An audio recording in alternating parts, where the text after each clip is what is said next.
Hello. So in this video, I want to show you some of the tools that are available now for free online. Man, we didn't have these things when I was a young boy growing up learning New Testament Greek, and probably my teachers wouldn't have let us use it even if they had existed.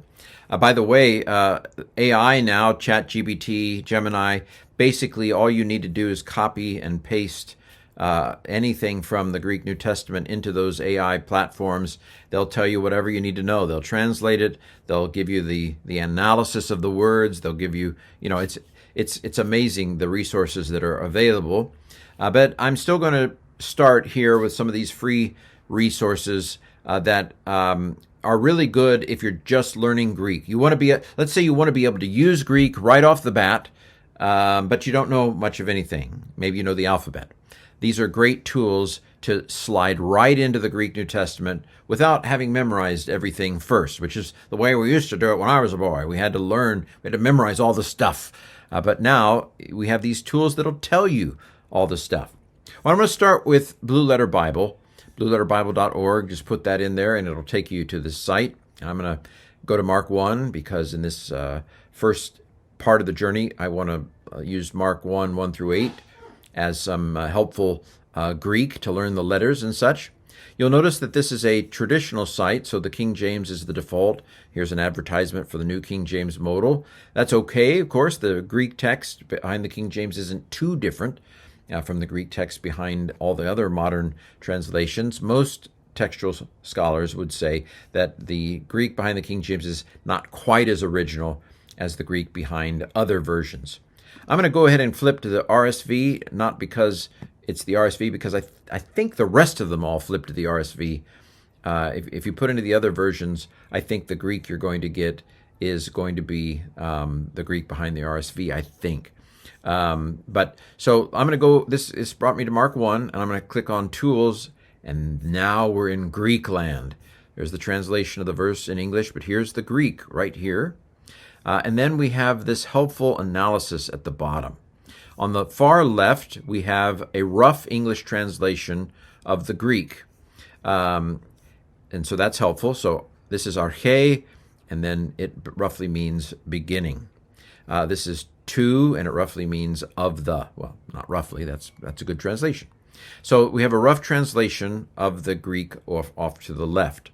This column, second column, is the Strong's number. Guy named James Strong in the 1800s. They didn't have television, so he didn't have anything else to do at this time. He put all of the vocabulary for the Greek New Testament in alphabetical order and numbered it. The G stands for Greek, and so this word arche is the 746th Greek word in alphabetical order in the New Testament. If I click on this, I get what we might call a lexicon. A lexicon is not a leprechaun, but it is a dictionary. There's a lot of stuff here, way more information than you really need at this point. Helpful here is what's called a concordance. See concordance? It tells you all the places where arche is used in the New Testament. It's used 55 times in 54 verses in the Greek New Testament. What I'm looking for is a starter definition. I kind of already know one, beginning. A lot of this material here, I would ignore, like outline of biblical. I would ignore this, and the reason I would is because it tends toward the overload fallacy. When these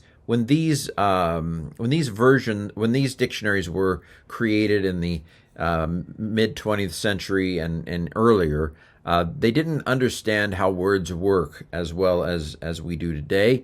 And so there's a lot of overload fallacy. There's a lot of etymological fallacy, things I'm sure we'll get to eventually. So here's Strong's definitions, beginning, corner, first, more than you need to know, but there are some odd definitions. In a perfect world, we would look up all these places where the word is used in the New Testament. We would create our own kind of dictionary. Again, Thayer's not a great dictionary, but it's free.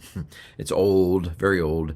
But again, a lot of etymological fallacy. There's so much going on here. Now, maybe you're a detailed person and you just love it. I'm a big picture person, and so all of this is like, there's too much on this page. It means beginning. Yay. But that's the Strong's number. It will take you to a lexicon, which tells you the dictionary meaning, or at least some of them. And then it'll also take you to a concordance that tells you where everything is found in the New Testament, where that word is found in the New Testament. This third column is, first of all, there are three things here. The top one is the way that the word appears in the text. One of the things that Greek does is it changes the look of the word. English doesn't do this as much. So like arche, now in this case it's the same, but if we go down to like here, the second word, in the text it's to, tau, omicron, upsilon, but the dictionary form is ho.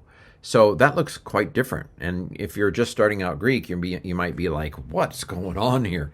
But so you've got the form that's in the text at the top, and then in the middle you've got the dictionary form or the lexical form, and then underneath it is what's called a transliteration. That's a rough English equivalent of the letters. Now this is not Archie. Greek did not have a ch sound. It's arche.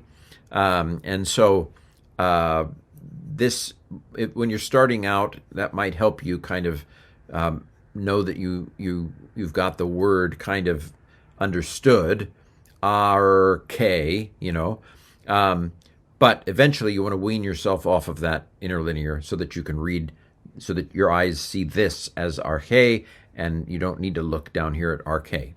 Now, what is this little speaker? The speaker will tell you the pronunciation of the dictionary form. So let me take this one here.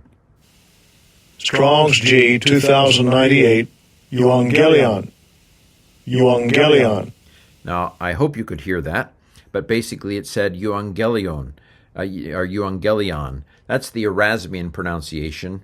The way this dictionary form was probably pronounced at the time of Jesus in Judeo-Palestine was something like evangelion, evangelion. But it's going to give you another pronunciation that most seminaries use and have used for 100 years. It's called the Erasmian pronunciation that Erasmus came up with in the early 1500s. But anyway, if you want to hear the vocabulary word, press on the speaker. Then on the far right here is what's called the parsing, giving the parts.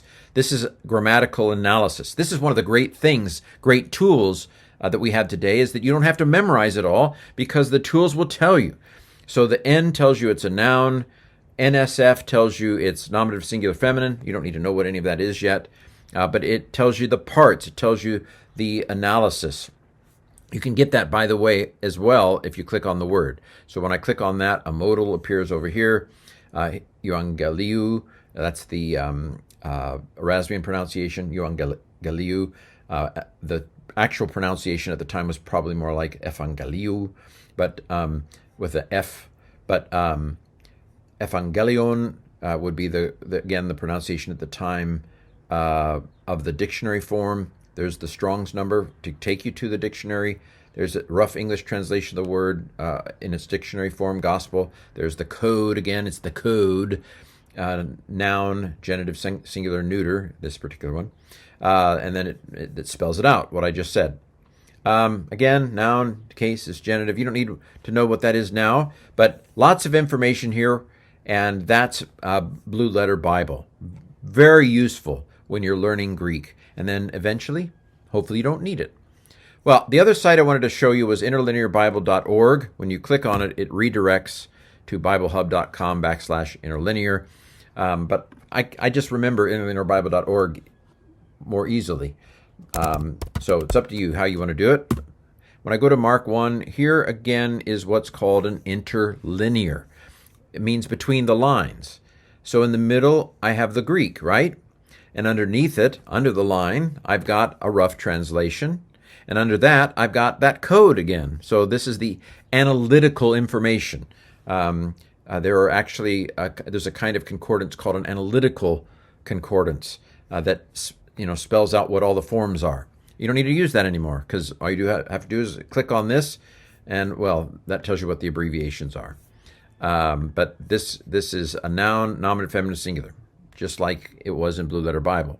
Above the Greek is the transliteration, And then above that is the Strong's number again. So all the same information that Blue Letter Bible has, but this is actually more in an actual sentence form. The problem with Blue Letter Bible is it's kind of in different places. So this can be very useful because it's all stacked in those 5 lines. If I click on the Strong's number, again, there's way more information than I need here. But here again, on the right are all the places where the word is used. Even tells you some of the different translations. Here's transliteration, pronunciation, some basic translation from the King James and the New American Standard. Actually, New American Standard Bible might be what's under, rather than Revised Standard Version, it might actually be the Greek of the New American Standard Bible that's underneath in Blue Letter Bible.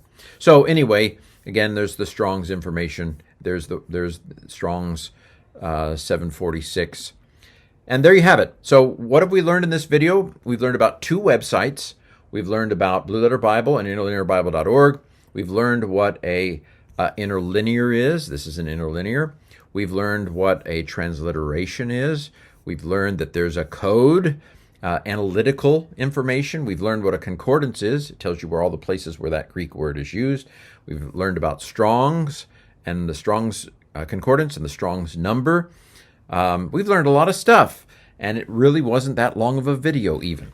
These tools are going to be very helpful, and so I wanted to introduce you to them very early on in this adventure.